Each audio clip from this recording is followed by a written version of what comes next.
So yesterday I made a video about visualization and I saw someone posting something about replaying negative behaviors that they've experienced over and over in their head. So for example, they had a conversation with someone and they replay the thing in their mind and it's not a pleasant or positive one, and they berate themselves about what they said and how they said it and what they so what ends up happening is you stay in that spiral of negative emotion.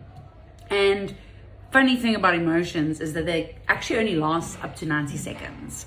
So our thinking re-triggers the emotion. So thinking about something and feeling bad and berating ourselves becomes this pattern that we automatically create, and it's generally because we don't want to repeat it. However, doing it in that negative way actually creates a self-fulfilling prophecy, and you do it the same way again because now you have visualized doing it over and over again, and all you're doing is creating more evidence that that's how you function. So visualization can work in that negative space as well. So if you want to change that, if you are the type of person who replays things in their head, you can use visualization to replace that.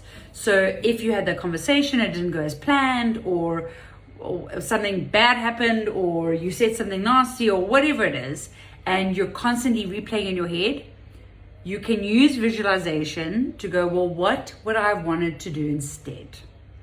The first thing to do though is to actually get into your body. So very difficult to get your brain to move from negative to positive by using thinking.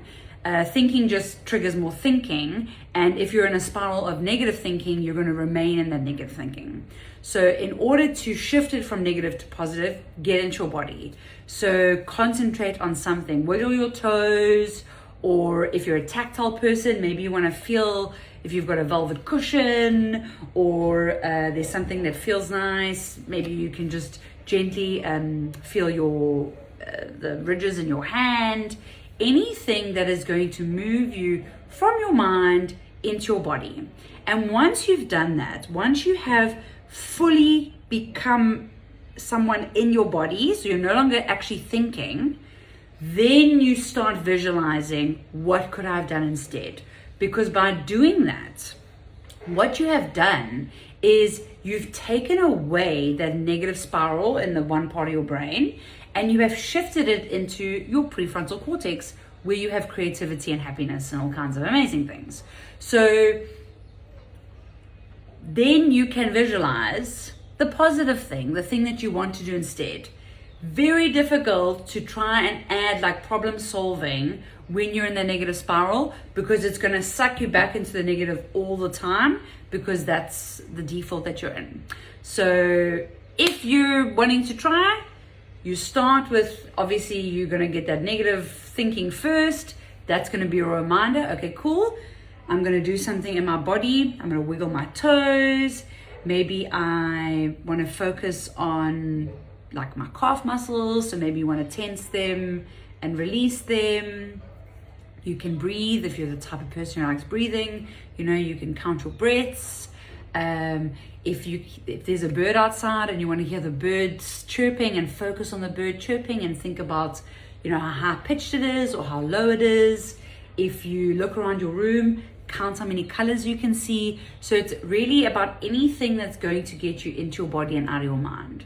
And then you're going to replay that instance, and you're going to replace that negative with a positive. So that's just one of the simple tools that I teach my clients, and it works for some of them and some of them it doesn't. Not every tool is going to be for everyone, because everyone's very different. But you can try it and see how it goes.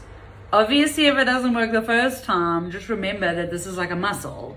So if you do it a few times, that muscle is going to grow. But if it doesn't sound like it's right for you, don't worry about it. I'll be sharing different tools as the weeks go forward. If you have any questions about mental performance coaching, or you want me to make a specific video about something that is more relevant to you, please let me know. I'd love to have a chat about it. Cool. Have a beautiful day.